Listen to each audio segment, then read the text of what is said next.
ராமானுஜதயா பாத்திரம் ஞானவைராக்யபூஷணம் ஸ்ரீமத்வேங்கடநாதார்யம் வந்தே வேதாந்ததேசிகம் யோ நித்யமச்யுதபதாம்புஜயுக்மருக்ம வியாமோகதஸ்ததிதராணி த்ரிணாய மேனே அஸ்மத்குரோர்பகவதோஸ்ய தயைகசிந்தோः ராமானுஜஸ்ய சரணோ சரணம் பிரபத்யே.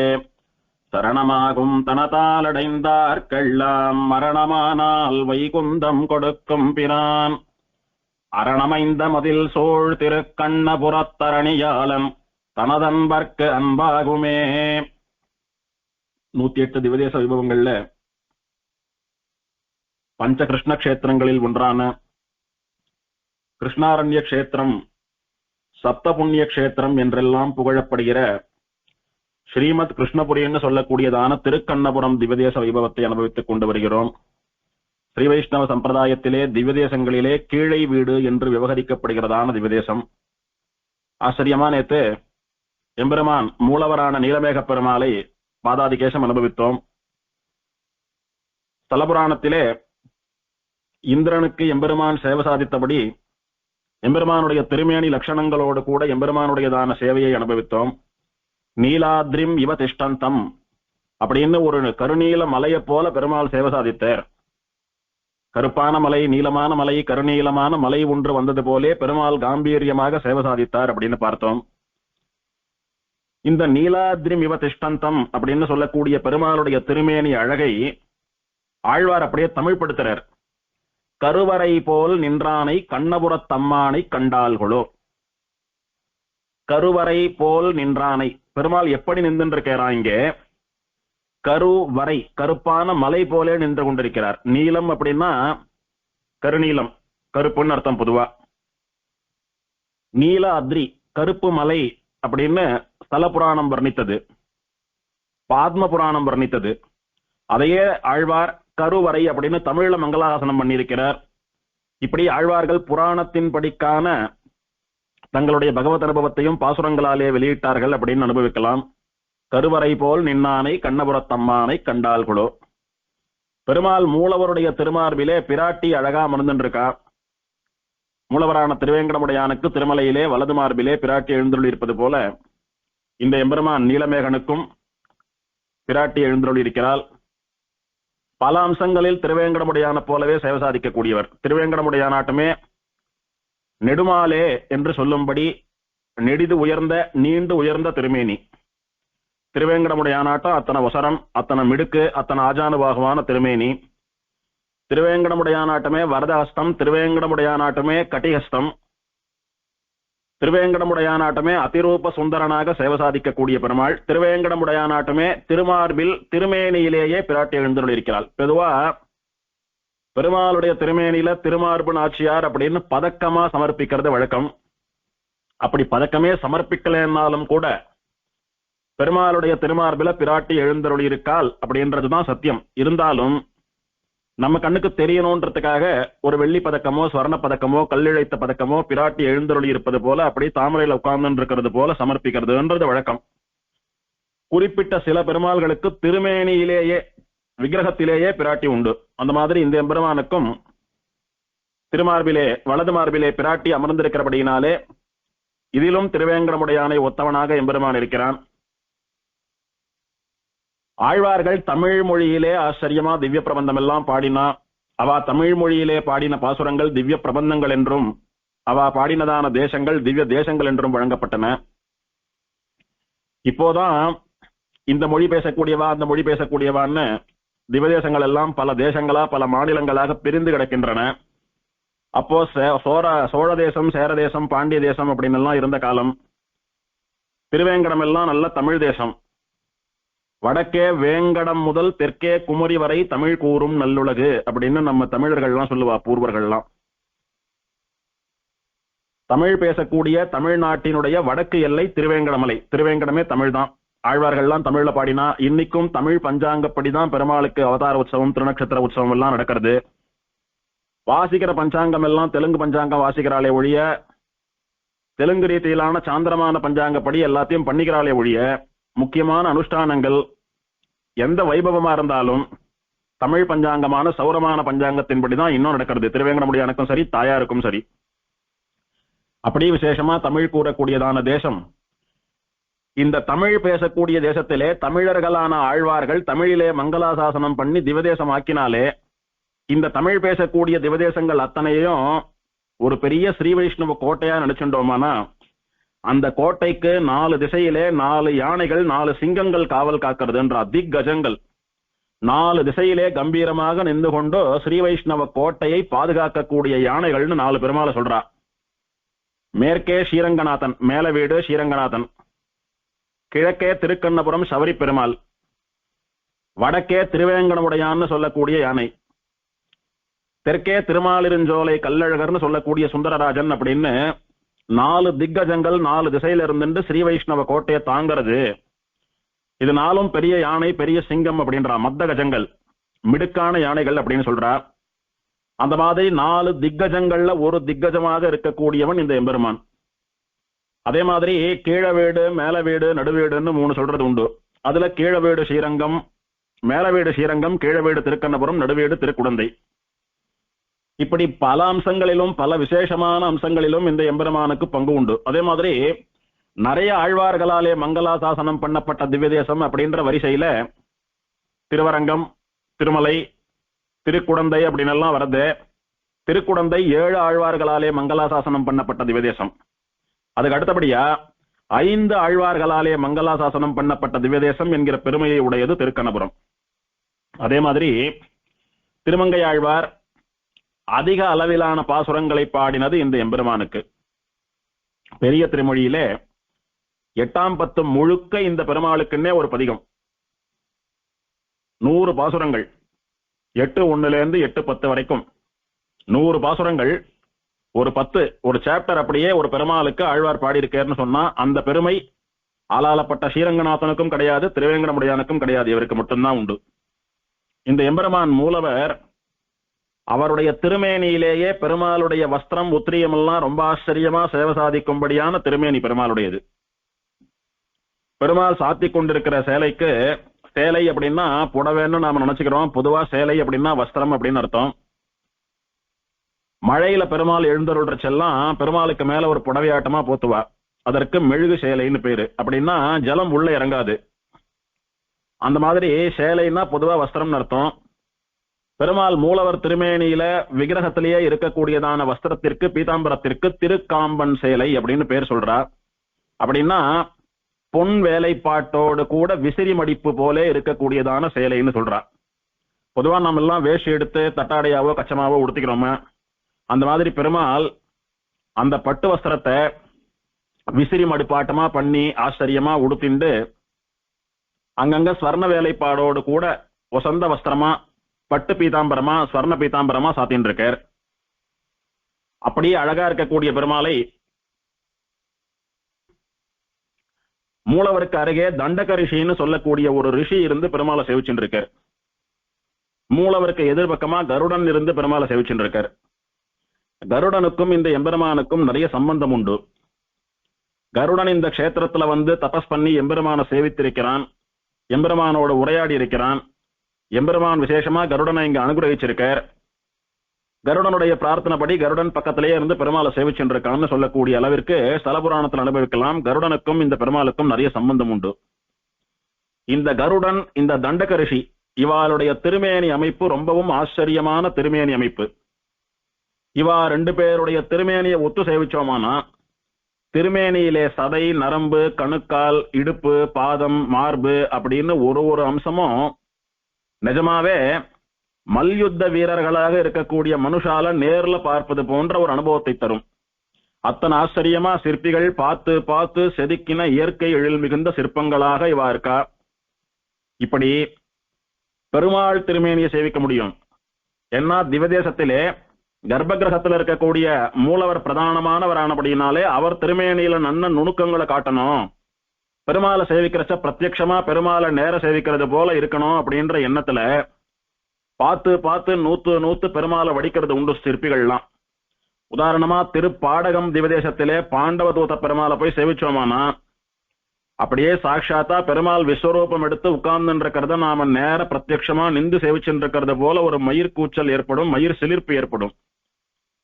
எம்பெருமானுடைய நகம் திருவடியில் இருக்கக்கூடிய 10 விரல்கள்லயும் நகம் தனியா தெரியும். பெருமாளுடையதான திருவடியில, கால்ல, கணுக்கால்ல எல்லாம் நரம்பு முறுக்கின்னு இருக்கும். அப்படி நல்லா கண்ணுக்கு பளிச்சுன்னு தெரியும். இப்படி ஆச்சரியமா பெருமாளுடைய திருமேனி அம்சம் ஒன்னொன்னும் பார்த்து பார்த்து பண்ணக்கூடிய பெருமை எல்லாம் பிரதான மூர்த்தியான மூலவரான பெருமாளுக்கே உண்டு.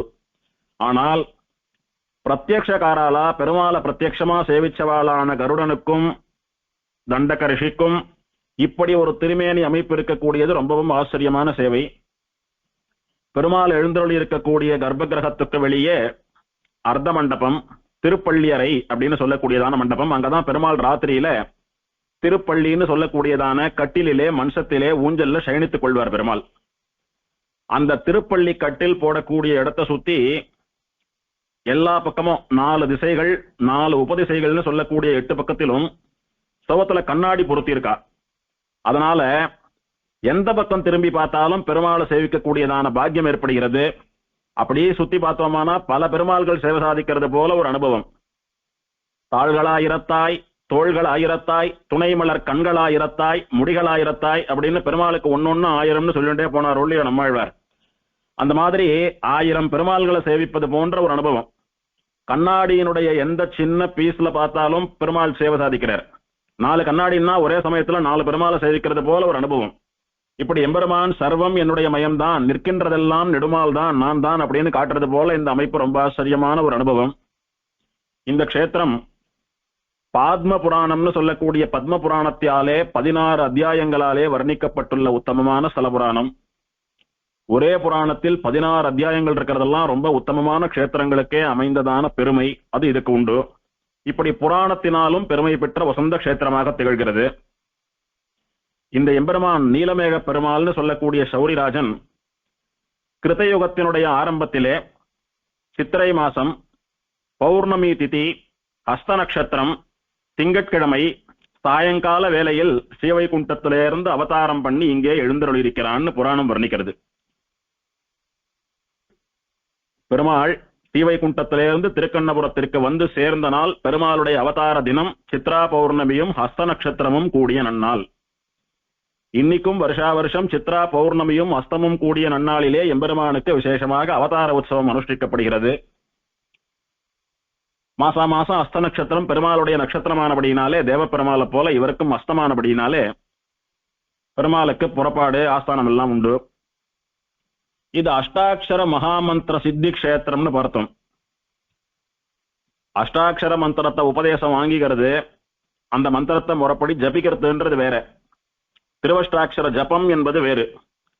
திருவஷ்டாட்சர மகாமந்திர சித்தி ஏற்படணும் அப்படின்னா அதுக்குரிய நியமங்களோட, அதுக்கு தகுந்த சங்கல்பத்தோட, தகுந்த முறைப்படி அனுஷ்டானங்கள் பண்ணிட்டு தகுந்த இடங்கள்ல இருந்துட்டு ஜபம் பண்ணிட்டு வந்தாதான் அந்த சித்தி ஏற்படும்.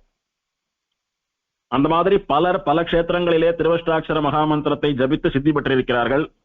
நாம அனுபவிச்சதுல பார்த்தாலும் கூட தோதாத்ரி மான்மியம் வானமாமல திவதேசத்திலே சேற்று தாமரை புஷ்கரணியினுடைய கரையிலே இருந்து கொண்டு பலர் தீர்த்தாமாடி திருவஷ்டாட்சர ஜபம் பண்ணி திருவஷ்டாட்சர மந்திர சித்தி பெற்று பெருமாளை சேவித்த வரவாங்கினான்னு அனுபவிச்சிருக்கோம்.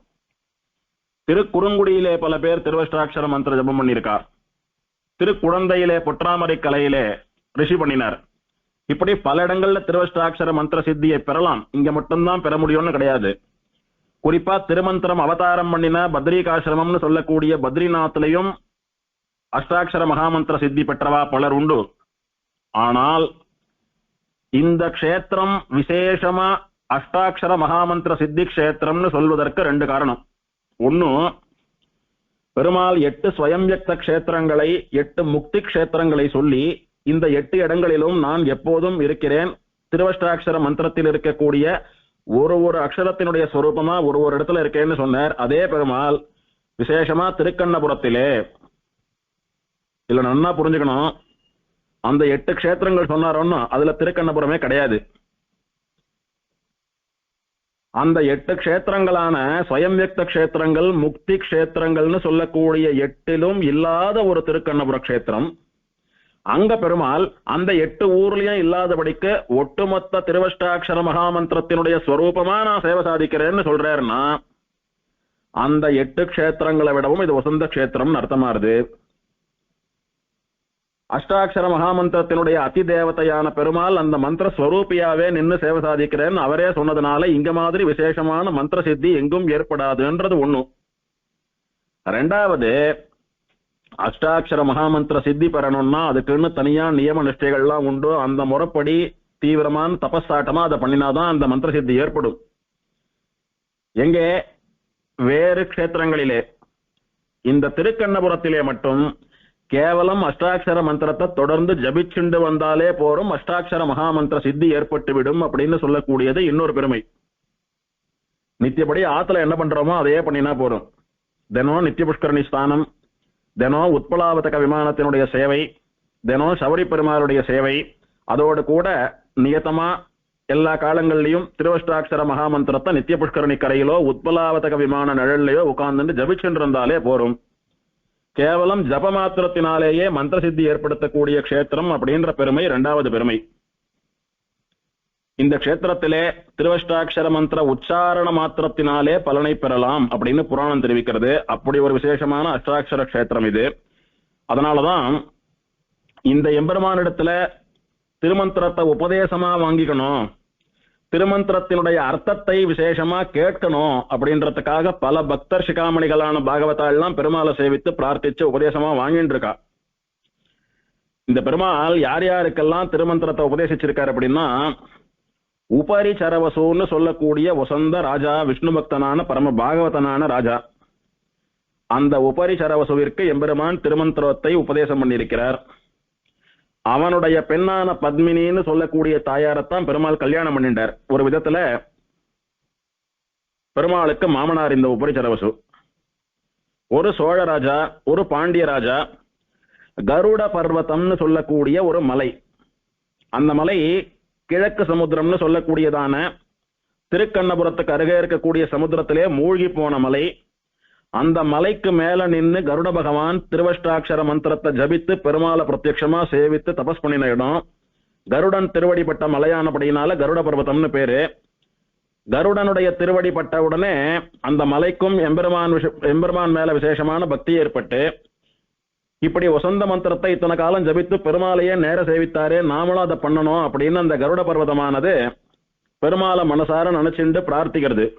எம்பெருமானே, என் மேல நின்றுண்டு திருவஷ்டாட்சர மந்திர ஜபம் பண்ணின கருட பகவானுக்கு நீர் சேவை சாதிச்சீர், உம்முடைய தரிசனம் எனக்கும் கிடைக்கணும், நானும் தபஸ் பண்ணணும்னு நினைக்கிறேன், எனக்கு அனுகிரகம் பண்ணணும்னு பிரார்த்திக்கவே சபரி பெருமாளே இந்த கருட பர்வதத்திற்கு, அந்த கருட பர்வதத்தினுடைய தேவதைக்கு திருவஷ்டாட்சர மகாமந்திரத்தை உபதேசம் பண்ணி, இந்த மந்திரத்தை முறையா ஜபிச்சுண்டு நிறைய ஆவருத்தி ஜபிச்சுண்டு தபஸ் பண்ணிட்டு வா, உன் தபஸ் பூர்த்தி அடைகிற சமயத்துல நான் உனக்கு சேவை சாதிக்கிறேன்னு பெருமாளே மந்திரோபதேசம் பண்ணிருக்கார். பொதுவா ரிஷிகள் தான் பண்ணுவா, ரிஷிகளோ தேவர்களோ யாரான மந்திரோபதேசம் பண்ணுவா, தபஸ் பண்றவா பண்ணுவா, பெருமாள் சேவை சாதிப்பார். ஆனா இங்க விசேஷமா இந்த கருட பர்வதத்திற்கு பெருமாளே மந்திரோபதேசம் பண்ணி அவரே தபஸ் பண்ண சொல்லி அவரே சேவையும் சாதிச்சிருக்கார். அந்த கருட பர்வதத்தை அனுகிரகிக்கிறதுக்காகத்தான் பெருமாள் இப்போதும் மாசி மக சமயத்திலே வருஷத்துக்கு ஒரு நாள் சமுத்திரக்கரைக்கு எழுந்தருள்கிறார் அப்படின்னு ஸ்தல புராணம் தெரிவிக்கிறது. இந்த வசந்த கஷேத்திரத்திற்கு நாலா பக்கம் எல்லைகள் சொல்லப்பட்டிருக்கின்றன. கிழக்கே சமுத்திரம் தான் எல்லை. இப்படி சமுத்திரத்தை எல்லையாக கொண்டிருக்கிற க்ஷேத்திரம் பரம புண்ணியமான க்ஷேத்திரம் அப்படின்னு தர்மசாஸ்திரம் சொல்றது. ஒரு உதாரணமா, திருவல்லிக்கேணியில எம்பெருமான் பார்த்தசாரதி முதலான 5 எம்பெருமான்கள் எழுந்தருளியிருக்கிறார்கள். அவளுக்கு கிழக்கே சமுத்திரம் தான் இல்லை. அது வசந்த கஷேத்திரமாக, புண்ணிய கஷேத்திரமாக, உத்தம கஷேத்திரமாக கொண்டாடப்படுகிறது. அந்த மாதிரி இந்த திருக்கண்ணபுரத்திற்கும் கிழக்கிலே சமுத்திரம் தான் எல்லை.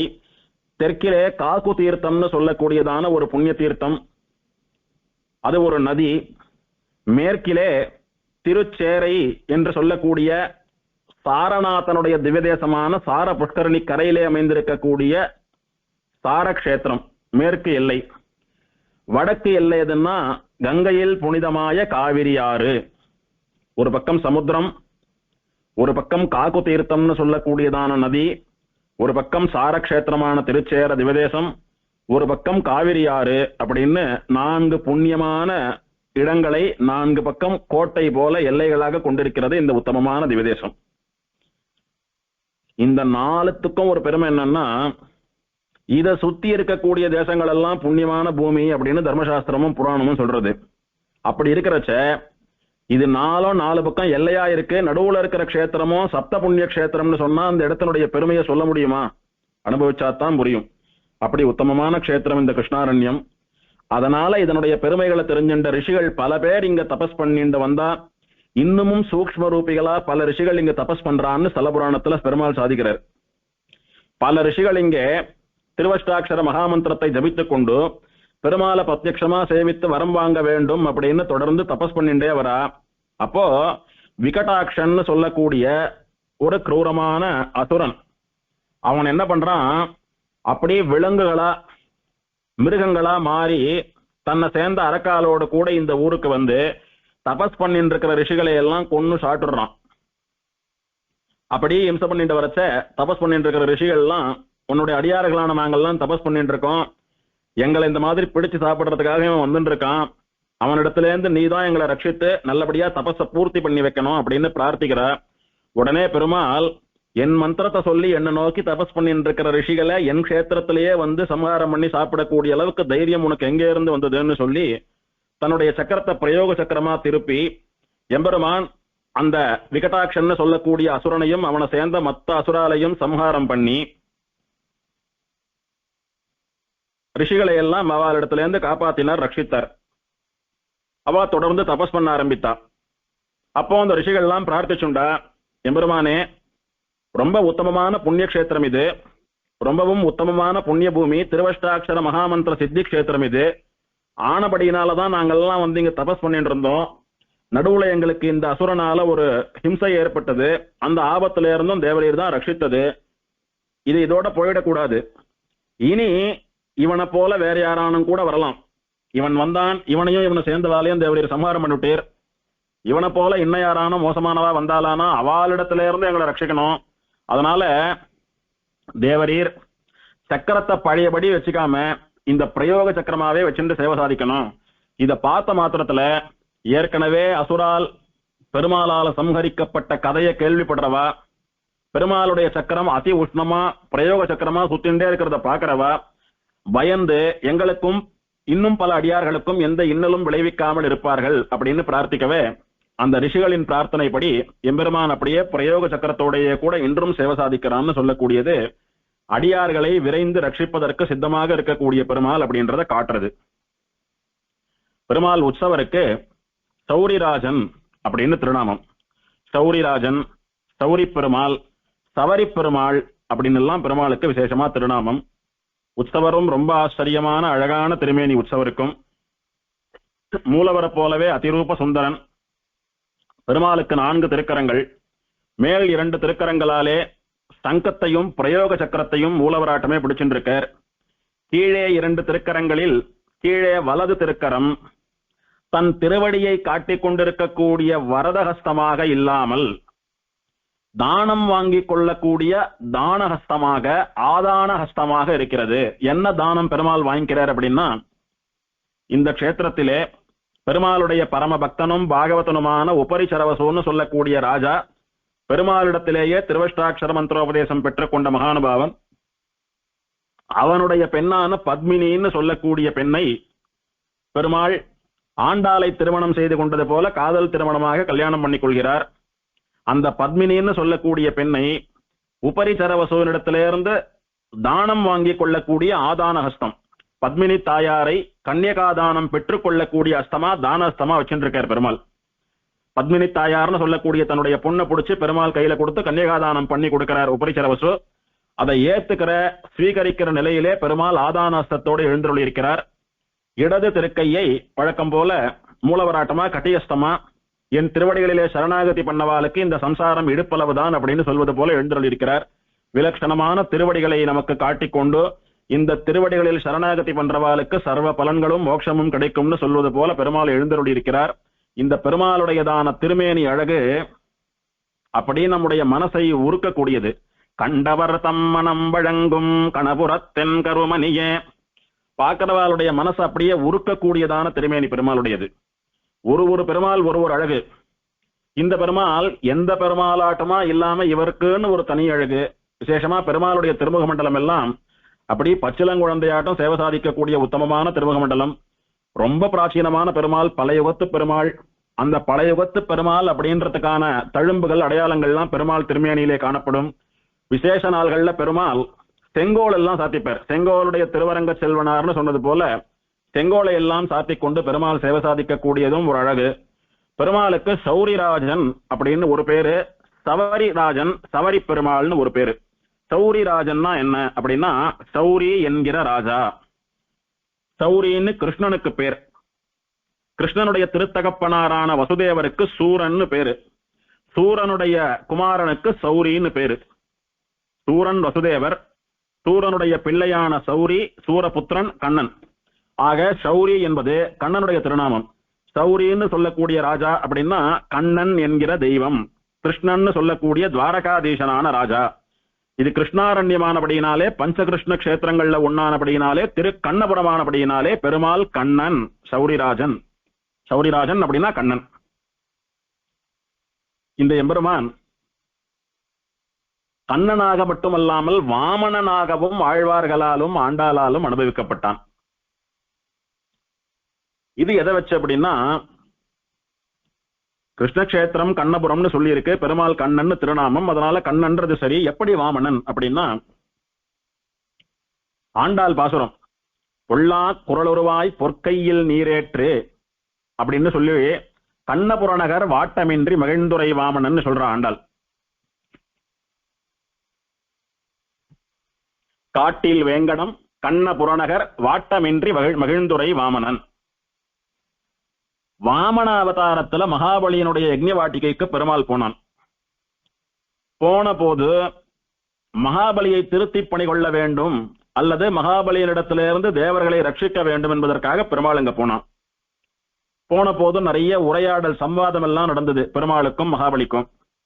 கடைசியில மகாபலி பெருமாளை பார்த்து, குழந்தை உனக்கு என்ன வேணும்னு கேட்டான். எனக்கு தானம் கொடு. என்ன தானம் வேணும்? என்னுடைய காலாலே 3 அடி அளந்து எடுத்துக்கிறேன் கொடு அப்படின்னு கேட்ட போது, அவ்வளவுதானே கொடுத்துடுறேன் அப்படின்னு அந்த தானத்தை பண்ணுவதற்காக மகாபலியானவன் தன் கிண்டின்னு சொல்லக்கூடிய கமண்டலோ அதுல இருக்கக்கூடிய தீர்த்தத்தாலே தானம் கொடுக்கறதுக்காக ஜலம் சேர்க்க போறான். தானம் கொடுக்கிறவன் இந்த வஸ்துவை இதற்காக இவருக்கு நான் தானம் கொடுக்கிறேன்னு சங்கல்பம் பண்ணிண்டு, அந்த சங்கல்பத்தை சொல்லிண்டு, தான மந்திரங்களை எல்லாம் சொல்லிண்டு அந்த ஜலத்தை தானம் வாங்கிக்கிறவா கையில சேர்த்தா அவ அந்த ஜலத்தை வாங்கிண்டா தானம் வாங்கிண்டதாரு. அதுல இருந்து வாங்கிண்டவாளுக்கு சொந்தம் அந்த வஸ்து.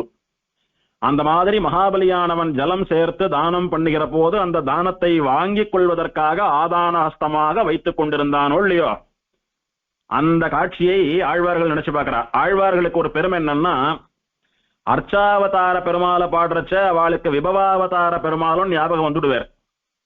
அர்ச்சாவதாரத்துல பெருமாள் எந்த அமைப்புல எந்த திருக்கோலத்துல சேவை சாதிக்கிறாரோ அதுக்கு சம்பந்தப்பட்ட விபவாவதார அனுபவம் வந்துடும் ஒண்ணு, அல்லது அந்த ஸ்தல புராணத்திற்கேற்ப விபவாவதார அனுபவம் வந்துடும். மூணாவது, இந்த ஆழ்வாருக்கு மட்டும் பெருமாள் அப்படி சேவை கொடுத்திருப்பார்.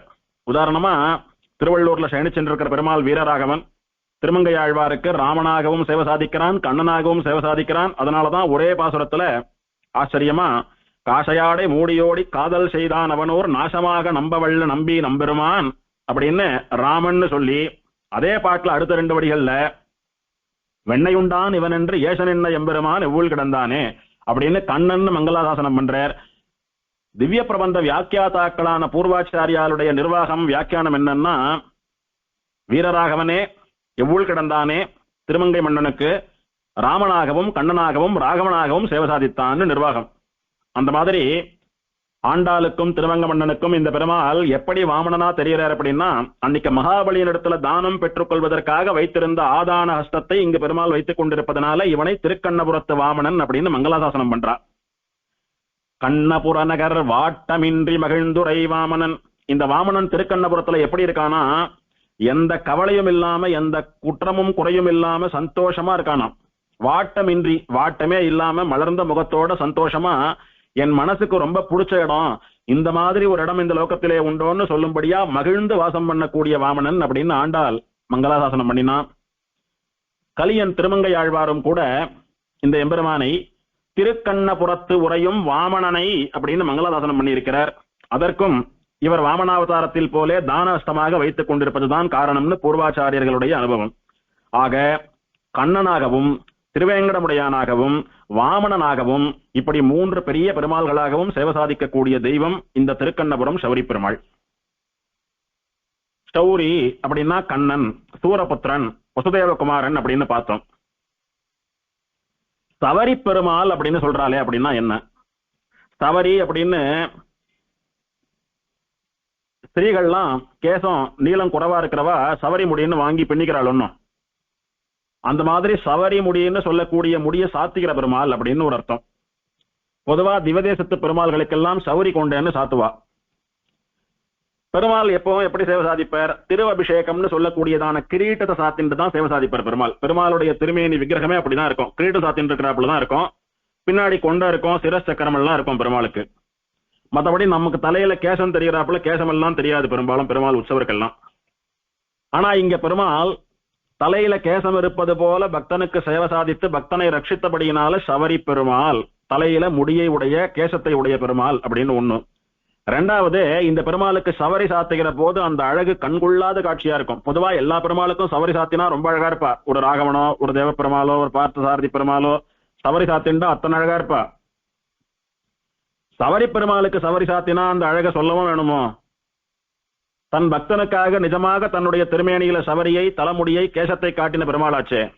இவனுக்கு சவரி சாத்தினா எத்தனை அழகா இருக்கும். அப்போ சவரி அழகுன்னு சொன்னா சவரி பெருமாளுக்குத்தான் அப்படின்னு சொல்றபடினாலே சவரி அழகை உடைய ராஜா சவரி ராஜா, சவரி பெருமாள். முன்னொரு காலத்துல இந்த பெருமாளுக்கு ரொம்பவும் பக்தி ஸ்ரத்தையோடு கூட கைங்கரியம் பண்ணி கொண்டு வந்த அர்ச்சகர் ஒரு சுவாமி, அச்சுதன்னு பேர் அந்த சுவாமிக்கு. அந்த அச்சுதன்னு சொல்லக்கூடிய சுவாமி திருக்கண்ணபுரம் பெருமாளிடத்துல ரொம்பவும் பக்தி உடையவர், பிரேமமுடையவர், பெருமாளோடு கூட நிறைய மனசார பேசக்கூடிய சுவாமி.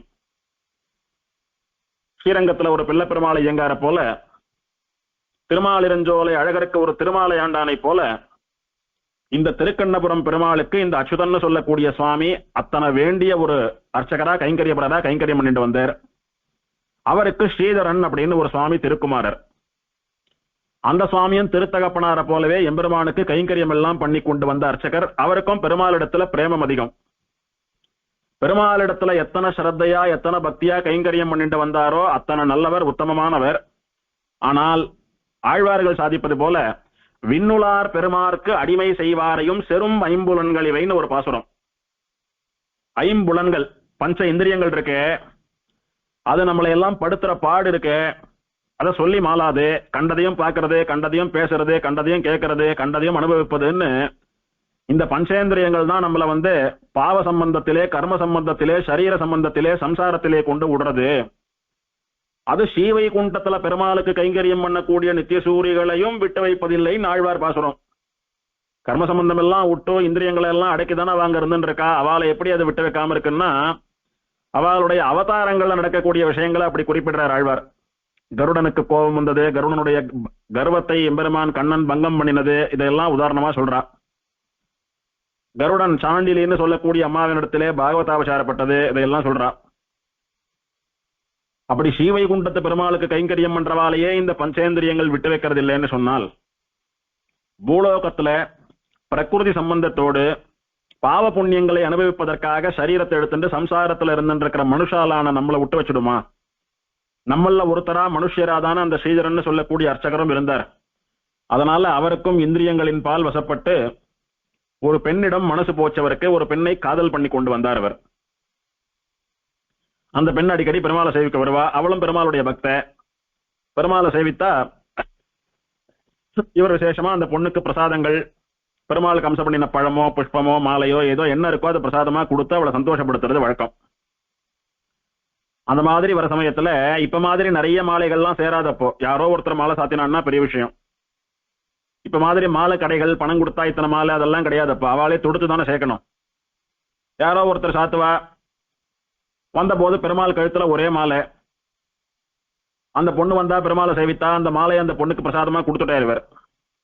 மாலையோ சரமோ கொடுத்தா வாங்கி தலையில சூட்டின்ட்டாத்த. சூட்டிட்டு பிரதட்சணம் போயிருக்கா. அந்த சமயத்துல அந்த தேசத்தை ராஜ்யம் பண்ணிட்டு இருந்த சோழராஜா தன் ஆமடையாளோட கூட பெருமாளை சேவிக்கிறதுக்கு சொல்லாம கொள்ளாம திடீர்னு வந்துட்டான். ராத்திரி அர்த்தஜாமத்திற்குரிய காலம். பெருமாளுக்கு அர்த்தஜாம பூஜை ஆகி திருவாராதனம் ஆகி முனியோதனம் பொங்கல்லாம் பெருமாள் அம்சேஞ்சு பால சாட்டு பெருமாள் படுத்துக்கிறதான வேலை. ராத்திரி வந்து பெருமாளை அர்த்தஜாமத்துல சேவிச்சுட்டு பொங்கலை எல்லாம் வாங்கிட்டு போலாம் அப்படின்னு ராஜா ராணியோட கூட வந்தான் திடீர்னு. அதுக்கு கொஞ்சம் முன்னாலதான் அந்த பொண்ணு வந்து பெருமாளை சேவித்தா. அர்த்தஜாம போறது ராத்திரி பெருமாளுக்கு திருமேனியில நிறைய திருவாபரணங்கள் மாலை சரம் இதெல்லாம் சாத்தி அப்படியே பெருமாளை தூங்க பண்றது வழக்கம் இல்லை. பெருமாள் ஏகாந்த சேவைன்னு சொல்லக்கூடிய ராத்திரி சயனிச்சுக்கிற சேவையில திருமேனியில ரொம்ப திட்டமா வஸ்திரம் யக்ஞோபவீதம் திருமார்பு நாச்சியார் இவ்வளவுதான் இருக்கும். புஷ்பம் எல்லாம் சாத்திக்கிறது இல்லை. அதனால எப்படியும் கலையை தானே போறோம், அதை இந்த பொண்ணுக்கு தரலான்னு கொடுத்துட்டார். திடீர்னு ராஜா வந்துட்டான். ராஜா வந்தான்னா 4 பேராட்டமா பெருமாளை சேவிச்சு கொடுக்குற தீர்த்தத்தையும் பொங்கலையும் வாங்கிட்டு போக முடியுமா? ராஜாவுக்கு பரிவட்டம் எல்லாம் கட்டணும், மாலை எல்லாம் போடணும். பரிவட்டமாவது பெருமாளுடைய பழைய வஸ்திரம் ஏதான ஒண்ணு இருக்கும், பெருமாள் திருமேனி சம்பந்தப்பட்ட உத்திரியும் சால்வை ஏதான ஒண்ணு இருக்கும், எடுத்து தலையில பரிவட்டமா சுற்றிடலாம், அவனுக்கு சிடாரி சாச்சுடலாம். மாலைக்கு எங்க போறது? இருந்த ஒரே மாலை அந்த பொண்ணு கொடுத்துட்டார். என்ன பண்றதுன்னு தெரியல, கை காலெல்லாம் விளவெடுத்து போயிடுத்து இவருக்கு. உடனே ராஜா வரதை தெரிஞ்சுட்டு எப்படியோ அந்த பொண்ணுகிட்ட போய் உன் கொடுத்த அந்த மாலையை கொஞ்சம் கூட என்னை காப்பாத்தேன்னு வாங்கிட்டு வந்துட்டார் இவர். அந்த மாலைய அந்த பொண்ணு கொடுத்ததெல்லாம் அந்த பொண்ணு தலையில சூட்டின்றதெல்லாம் ராஜாவுக்கு தெரியவா போறது?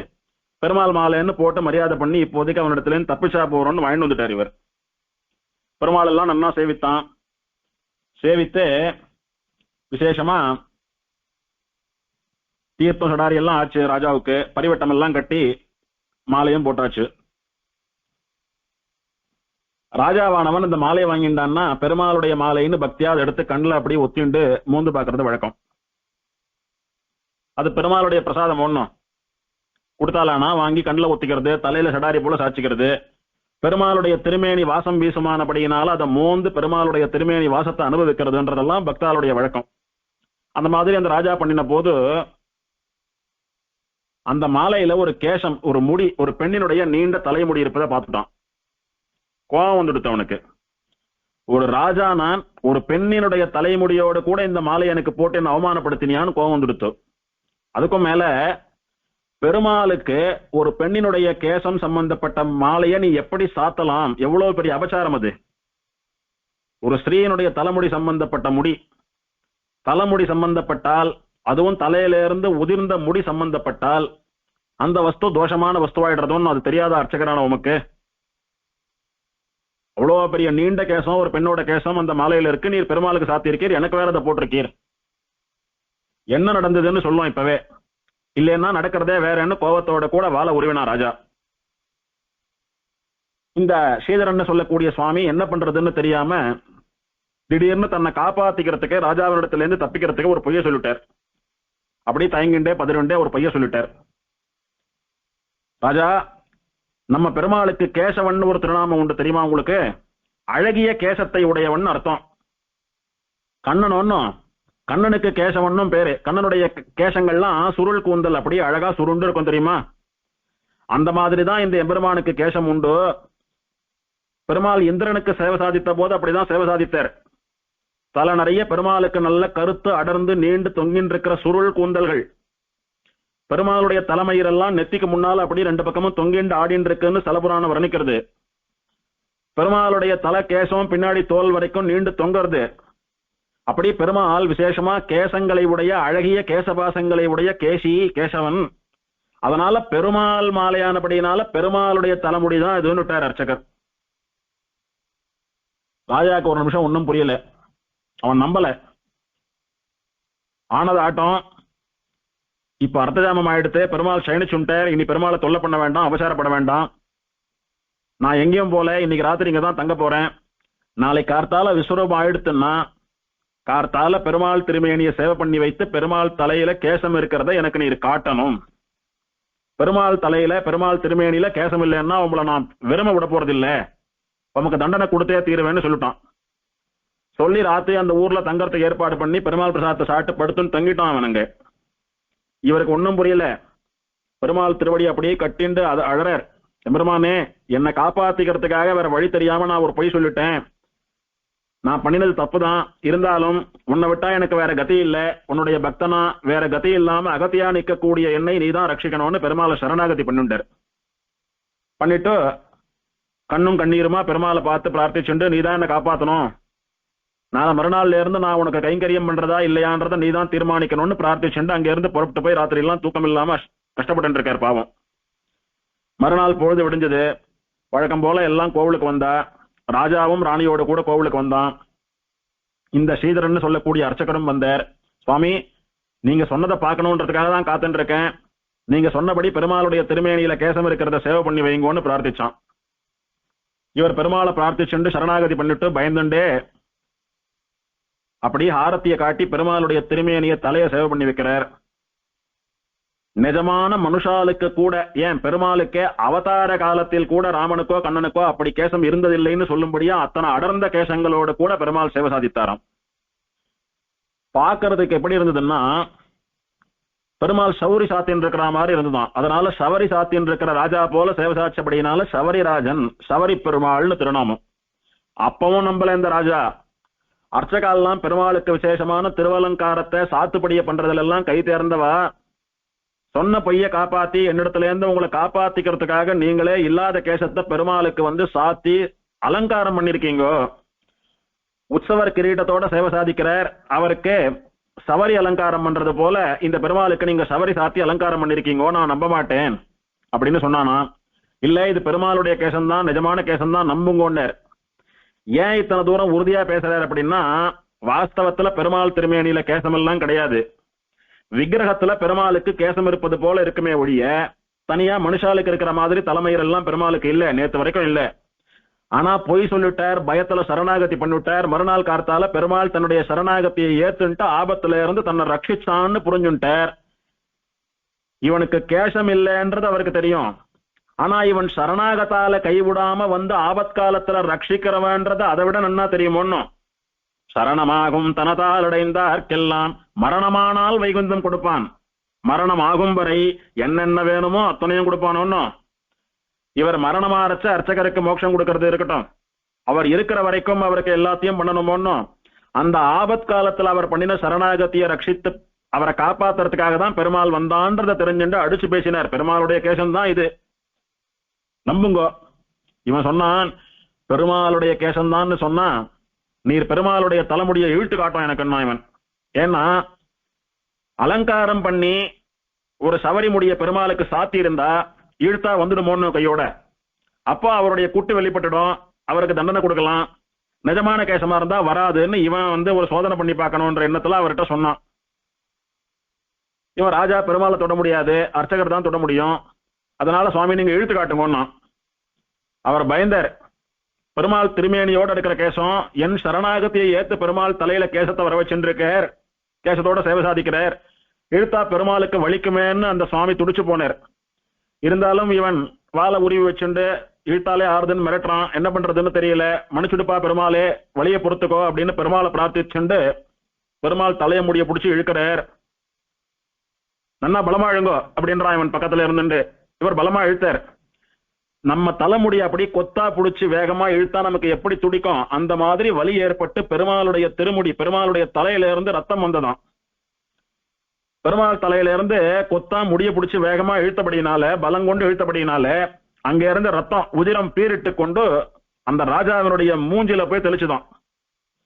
ஒரு க்ஷணத்துல ஆடி போயிட்டான், நடுநடுங்கி போயிட்டான் அவன். எத்தனை தூரம் அபச்சாரப்பட்டுட்டோம். பெருமாள் திருமேனியில இருக்கிற கேசத்தை சந்தேகப்பட்டது இல்லாம பெருமாளுக்கு வலி ஏற்படும்படியா அவருடைய தலையை பிடிச்சி இழுக்க வைத்தோம், அவர் தலையில ரத்தம் வர வைக்கும்படியா பண்ணிட்டோமேன்னு பதறி போயிட்டான் அவன். தான் பண்ண தப்ப உணர்ந்து பகவத் அபச்சாரப்பட்டதை, பெருமாளிடத்துல அபச்சாரப்பட்டதை உணர்ந்து, பாகவதரான அந்த அர்ச்சகரிடத்துல அபச்சாரப்பட்டதை உணர்ந்து சாஷ்டாங்கமா பெருமாளிடத்திலும் அந்த சுவாமியிடத்திலும் மன்னிப்பு கேட்டு அவன் பிராயசித்தங்கள்லாம் பண்ணிட்டு பெருமாளுடைய பரம பக்தனா மாறி போய் பல கோவில்கள்ல பல தெய்வத்தை சேவித்திருக்கிறேன்.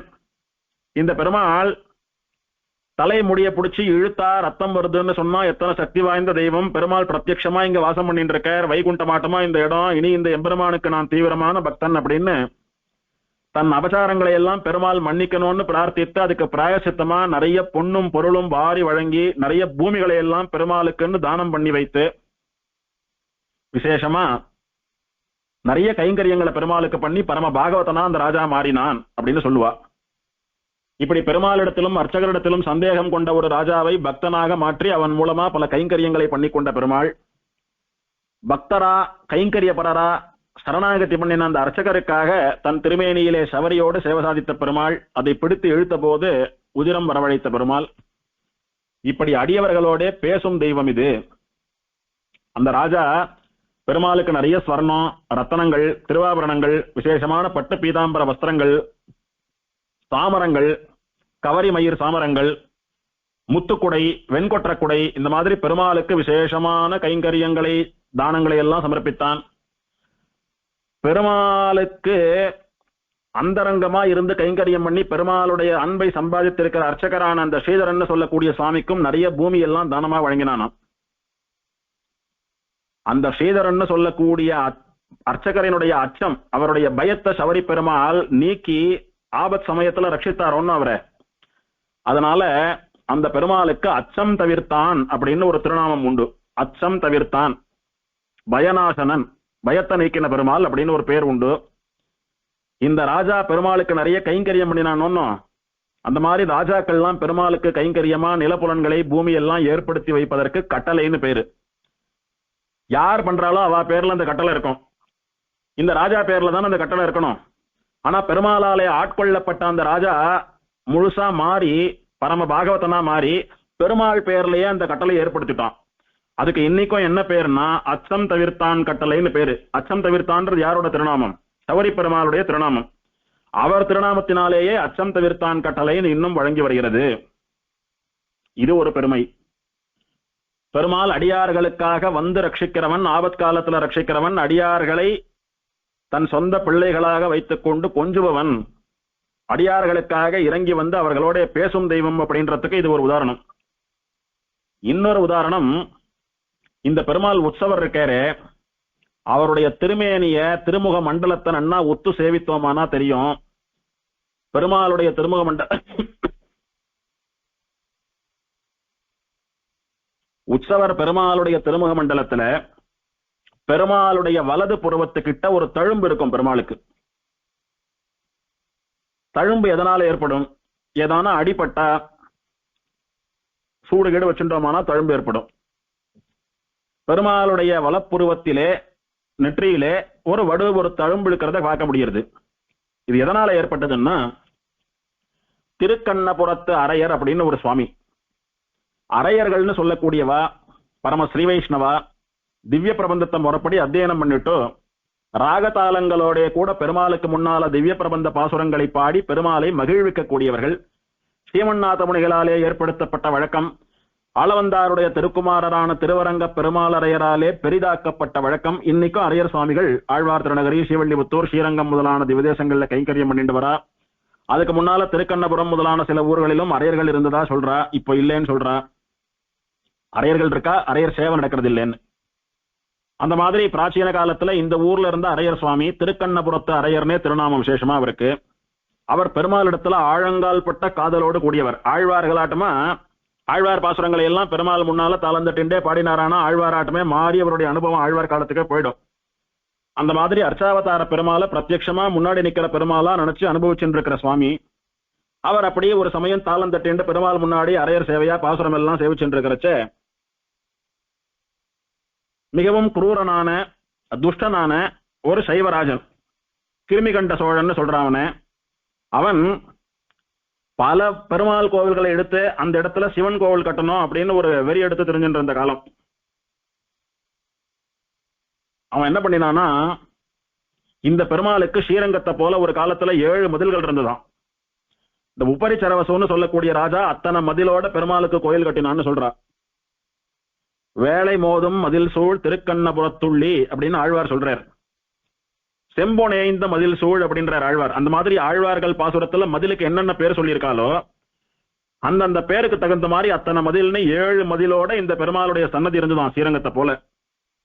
என்ன இது, சிவனுக்கு சமானமா 7 மதிலோட இப்படி ஒரு விசேஷமான கோவில் பெருமாளுக்கு இருப்பதா? கூடாது, எல்லா மதில்களையும் இடிக்கிறேன், கோவில் இடிக்கிறேன், பெருமாளை பேத்து கடல்ல போடுறேன், அங்க சிவனை பிரதிஷ்டை பண்றேன்னு சொல்லி அகங்காரத்தோட கூட அந்த சைவராஜன், அந்த துஷ்டன் 7வது மதில்ல இருந்து ஆரம்பித்து ஒரு மதிலா இடிச்சுட்டு வந்தானாம். 7வது முதல்ல அடிச்சுட்டான், 6வது முதல்ல அடிச்சுட்டான். அப்படியே இடிச்சுட்டே கிட்ட நெருங்கிட்டு வரான்.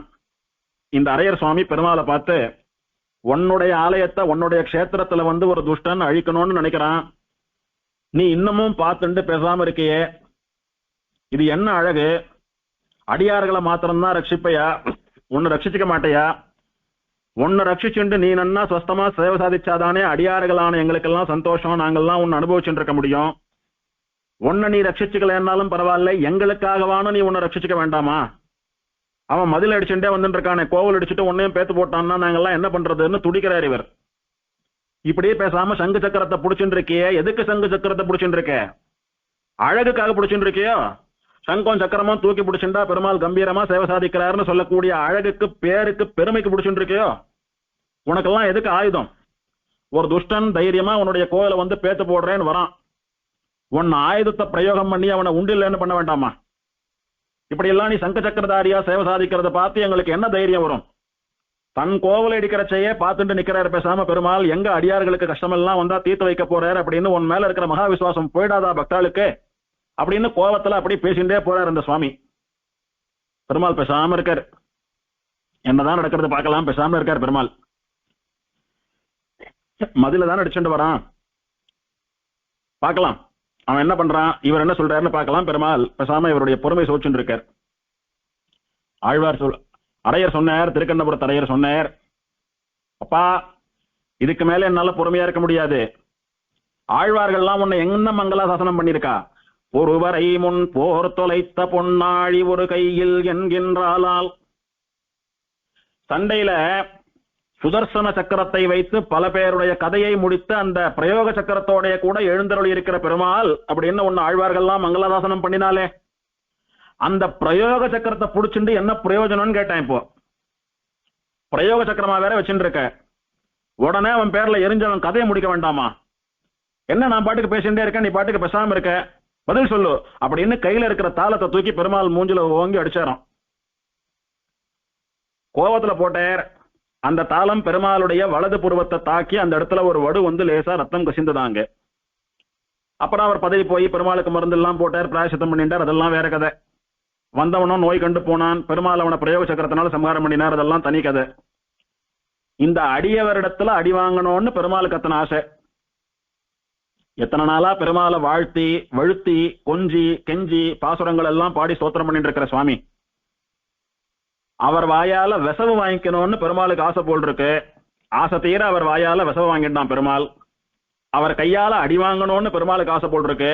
அவர் கை தாளத்தாலே பெருமாள் தன்னுடைய முகத்திலே ஒரு தழும்பை வடுவை ஏற்படுத்தி கொண்டு யசோதை பிராட்டினாலே உரலிலே கட்டப்பட்ட போது அந்த கண்ணினும் சிறுதாம்பு தன்னுடைய இடையை போட்டு நெருக்கிய போதும் அந்த வழியை பொறுத்து கொண்டு இன்னமும் அந்த தழும்பு அவனுடைய திரு அறையிலே இடையிலே சேவை சாதிக்கிறபடி பார்த்தசாரதி சேவை சாதிக்கிறானே கண்ணன்.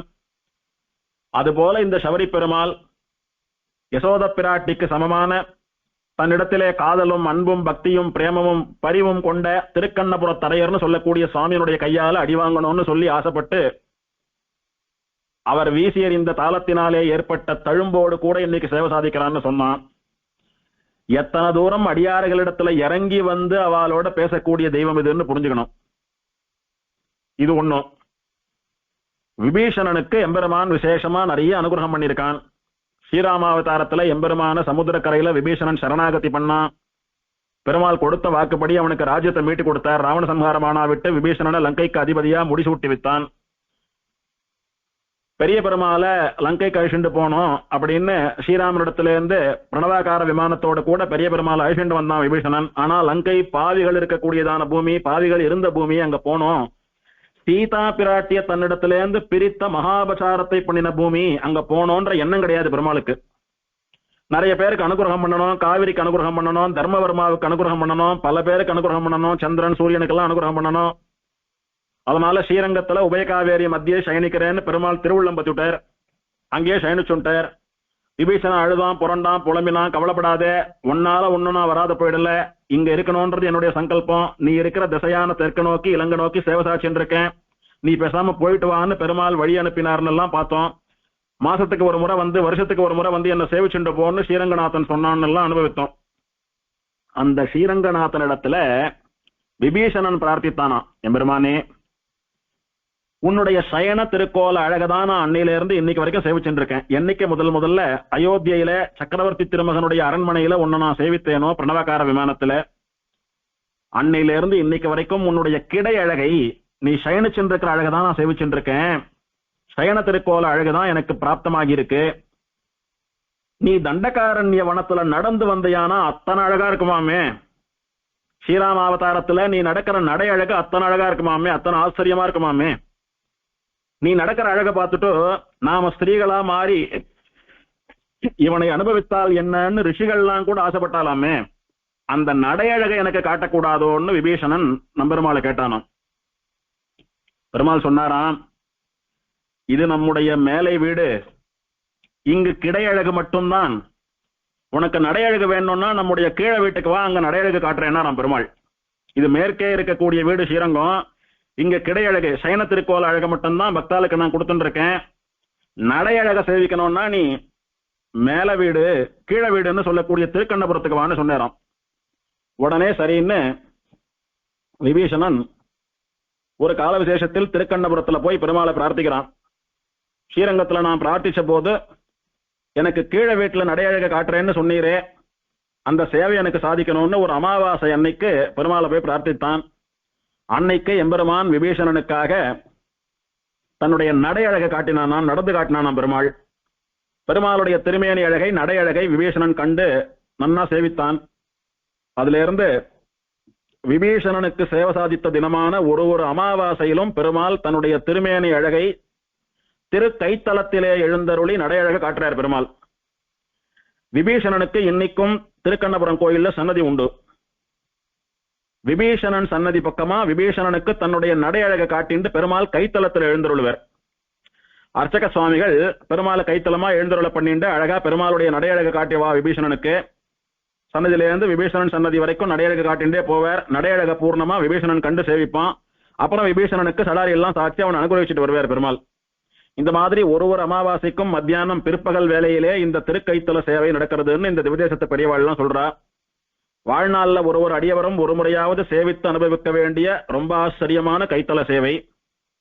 அதோடு கூட பிரம்மோற்சவ சமயங்கள்ல நித்தியமே பெருமாள் ஆஸ்தானத்திலிருந்து கண்ணாடி அறையிலிருந்து வாகன மண்டபத்திற்கு எழுந்தருளக்கூடியதான சேவையும் இந்த கைத்தல சேவை தான். அப்போ பெருமாளை சின்ன ஒரு பீட்டத்துல எழுந்தருள பண்ணி அதுக்கு ரெண்டு பக்கமும் தடியெல்லாம் போட்டு நல்ல பெருமாள் திருமேனி முழுசா சேவை சாதிக்கிறபடி அப்படியே பெருமாளை ஆட்டி அசைச்சு நிதானமா அந்த கைத்தல சேவையில ஏல பண்ணிட்டு வருவா.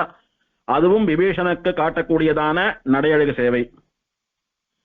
தென் திசை இலங்கை நோக்கி சேவை சாதிக்கிறேன்னு பெரிய பெருமாள் சொன்னார்.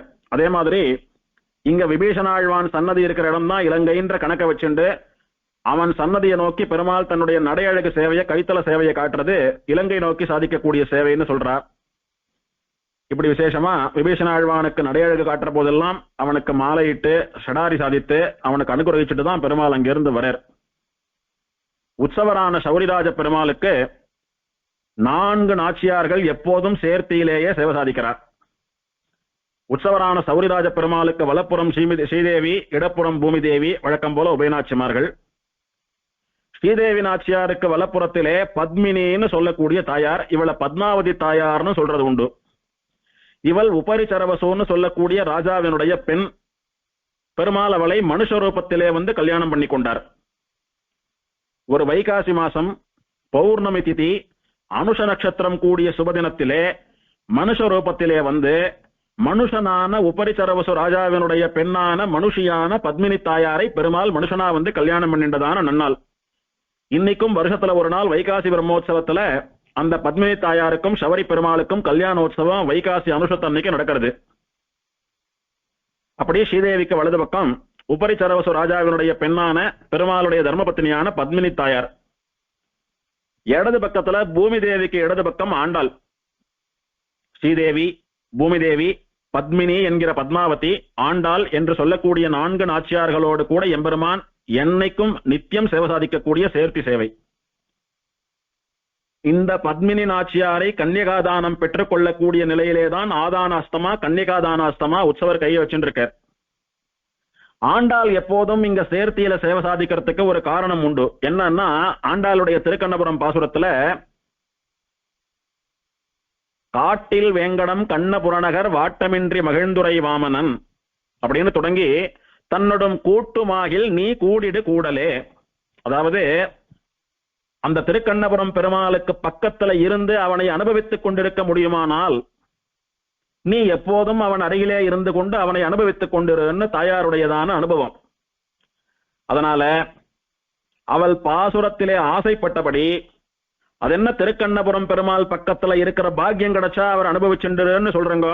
உங்களுக்கு இல்லாத பெருமாளா, ஆண்டாளுக்கு இல்லாத பெருமாளா, உங்களுக்கு அப்புறம் தான் எங்களுக்கு எல்லாம் பெருமாள் அனுபவிங்க அப்படின்னு சொல்றது போல நம் பூர்வாச்சாரியர்கள் அந்த ஆண்டாள் நாச்சியாரை கொண்டு திருக்கண்ணபுரம் சவரி பெருமாள் பக்கத்துல அவ ஆசைப்பட்டபடி நித்திய சேர்த்தியிலே எழுந்தருள பண்ணி இருக்கிறார்கள். அவ ஆசைப்பட்டபடி நித்தியம் பெருமாளோடு கூட சேர்த்து கட்டிக்கொண்டு பெருமாளை ஆறத் தழுவிக்கொண்டு கூடல் கூடிக்கொண்டிருக்கிறாள் அனுபவம்.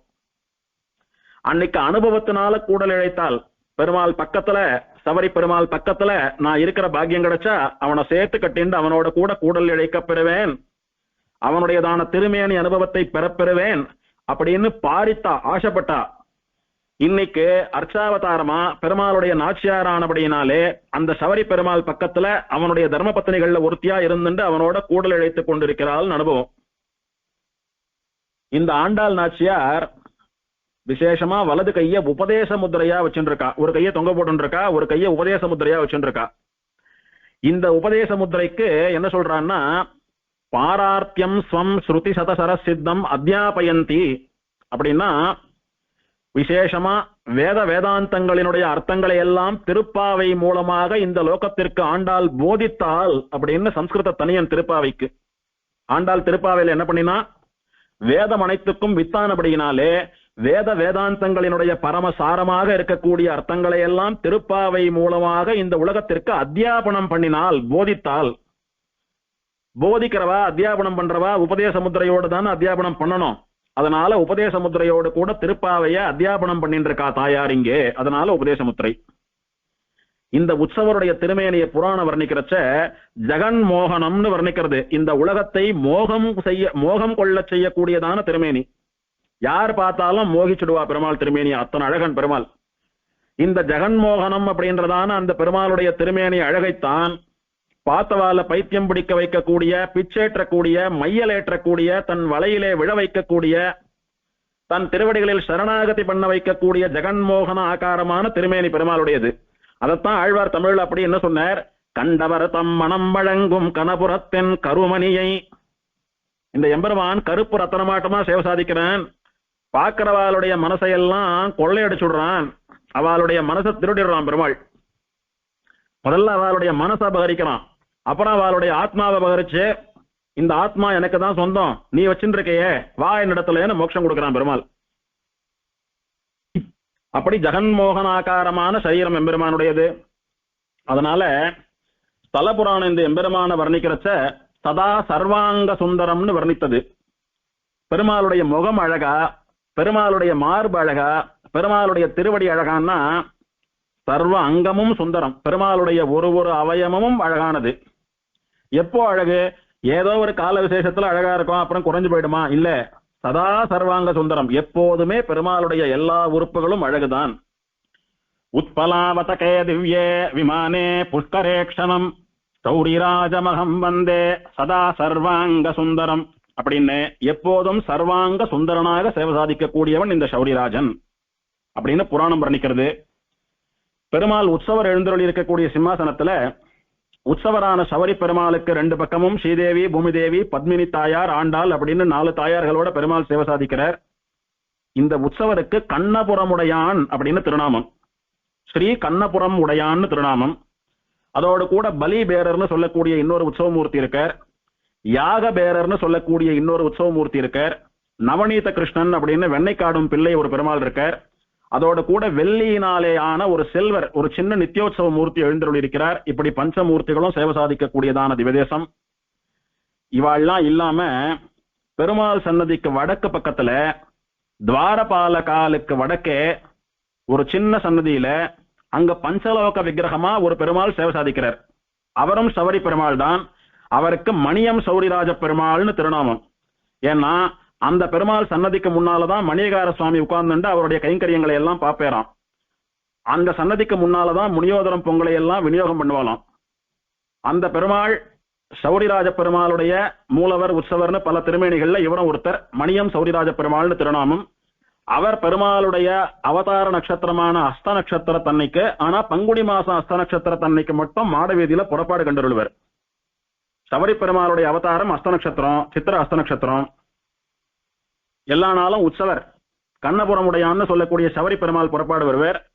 பங்குனி மாசம் அஸ்தத்துக்கு மட்டும் இந்த மணியம் சௌரிராஜ பெருமாள் புறப்பாடு கண்டுள்ளக்கூடியதான வைபவம் அதை அனுபவிக்கலாம். தாயாருக்கு கண்ணபுர நாயகின்னு திருநாமம். ஸ்ரீ கிருஷ்ணபுரீஸ்வரின்னு புராண வர்ணிக்கிறது. தனிக்கோயில் நாச்சியார். பெருமாளோட உற்சவர்களா 4 பேர் இருக்கா. மூலவரோட ஸ்ரீதேவி பூமிதேவி இருக்கா. இவாள்லாம் இல்லாம தனிக்கோயில் நாச்சியாரா அதிகார அர்ச்சையா பிராகாரத்துல பெருமாளுக்கு வலது பக்கத்துல கண்ணபுர நாயகி தாயார் எழுந்தருளி இருக்கா. எல்லா தாயார்களை போலவும் மேல் 2 திருக்கரங்களாலே புஷ்பத்தை ஏந்தி கொண்டு கீழே 2 திருக்கரங்களை வரதஹஸ்தமும் அபயஹஸ்தமுமாக வைத்துக் கொண்டு சேவை சாதிக்கக்கூடிய தாயார். மேலும் உண்டான வைபவங்களை அடுத்த உபன்யாசத்துல பார்க்கலாம். உத்பலாவதகே திவ்யே விமானம் புஷ்கரேக்ஷணம் சௌரிராஜமகம் வந்தே சதா சர்வாங்க சுந்தரம். ஸ்ரீமதே கண்ணபுரநாயகி சமேத ஸ்ரீ சௌரிராஜ பரபிரம்மனே நமஹ.